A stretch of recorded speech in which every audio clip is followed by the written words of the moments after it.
Number 1, সর্বপ্রথম কারণ হলো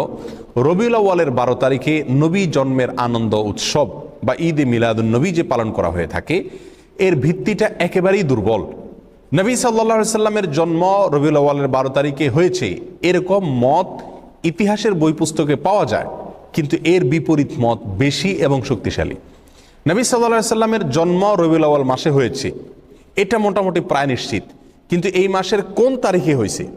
সে তারিখটা নিয়ে ইতিহাসবিদদের মধ্যে নানা রকমের মত পাওয়া যায়। সবচাইতে গ্রহণযোগ্য মতগুলোর ভিতরে অন্যতম হলো 9 রবিউল আউয়াল। একেবারে সিরাতে ইবনে হিশাম থেকে নিয়ে রাহিকুল মখতুম পর্যন্ত হাল আমলের নবী সাল্লাল্লাহু আলাইহি সাল্লামের জীবনী, তার জীবন আদর্শের উপরে, তার জীবন চরিত্রের উপরে যত গ্রন্থ রচিত হয়েছে, তার জন্ম বৃত্তান্ত, তার জন্মের তারিখ নিয়ে যত বিশ্লেষণ আছে,